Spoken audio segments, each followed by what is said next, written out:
Hello everyone, it's the Historical Gamer once again, and I'm here today to talk about a new game announcement, or rather, I don't know if it's a new game or if it's new DLC or just new content. I'm not really sure.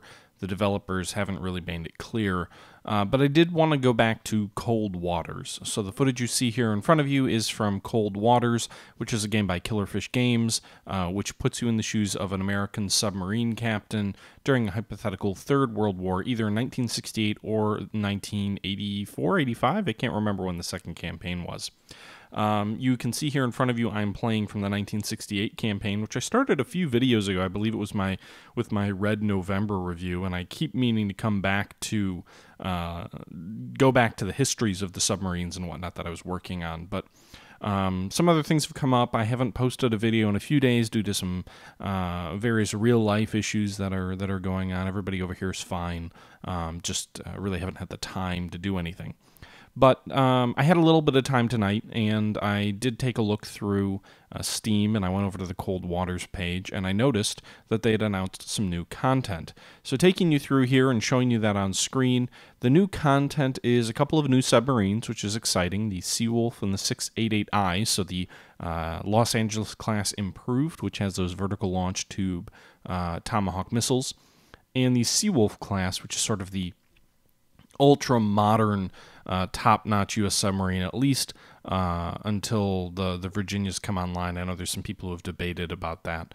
But the Seawolf was sort of designed to be the culminating grand elite attack submarine of the end of the Cold War period. In addition to that, the developers have announced that they're going to be adding neutral vessels and oil rigs into the game, which should add a little bit of an interesting challenge in. You know, currently in the 68 and 1980s campaign, you just loose weapons left and right, and you assume they're going to hit their target, and if they don't, there's no real consequence. And I'm glad to see that the developers are adding neutral vessels and oil rigs. I remember the old Sierra game, the Fast Attack game, called Fast Attack, which put you in the shoes of an American Los Angeles class submarine. And one of the big challenges there, especially in their Gulf scenarios, was making sure that you're releasing your weapons at the right target. Because it was not uncommon if you loosed a harpoon and if your plot or your fire control was not on point, if it was just off just a little bit, you could easily end up seeing a graphic that comes up that shows you blowing up an oil rig that you should not blow up. And there are consequences to those actions. So having these features, these items added into the game, presumably having them have an impact based on the write-up, is an exciting piece and something I'm looking forward to. The additional piece is they've announced that they're going to be looking at a South China Seas theater campaign. So they're going to be adding a new campaign into the game based on the South China Sea. It'll have a conflict set in the early to mid-1990s, and that's about all we know.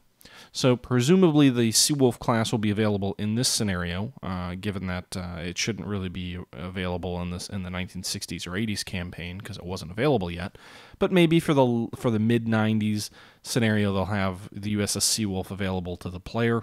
The game has announced that there are going to be various, presumably that you have to do this, various People's Liberation Army Navy vessels added to the game, such as the Luhu and the Luda class destroyers, the Chengdu, and I'm sure I'm butchering my pronunciation, frigate, the Han class nuclear attack submarine, the Song class diesel attack submarine, as well as Chinese variants of the Foxtrot. All of these, as well as, a half dozen other, maybe a dozen other surface combatants or submarine combatants, all required really to be able to model the Chinese Navy in any sort of real way. I'm excited about this, but I'm a little bit unnerved by this. There's a couple of reasons. First off, it's great that they're adding new content. I played the heck out of Cold Waters when it first came out. I had a whole bunch of videos, and there was a lot of excitement around it. It seemed like a lot of people enjoyed the videos, and the modding community took to the game and supported it very well. I'm excited to see a new theater, a new area of operations, a type of conflict that we really don't see a lot of. You don't see a lot of conflicts between the U.S. and China outside of maybe some first-person shooters, but even not really there. You see some scenarios, quite a few to be fair, in command modern air naval operations. They're kind of the new Soviet Union to pit U.S. forces against. But in sort of the traditional Cold War submarine simulator games, most of those conflicts tended to be between the USSR and the U.S., and you don't have a lot of those games out today, so very few games are taking the new approach of making China the central foe. I do have a couple of questions or concerns, however, that this brings up. First off, the mid-1990s, or especially the early 1990s, is not a period of time where China's Navy was in any way modern. It was very much, 1960s, 1970s, sometimes even earlier technology. A lot of borrowed technology from the Soviets. And U.S. technology had come a long way and was far more advanced than anything in the 60s or even really the 80s. So you sort of had the peak of America's power relative to the rest of the countries in the world really takes place in the 1990s. I don't know if any of you have ever read the Tom Clancy book SSN, but that is a Mary Sue of a submarine, if you will, the submarine just plowing through the South China Sea in a hypothetical war in the same time period. Just blasting Chinese ships away left and right with not really much of a challenge.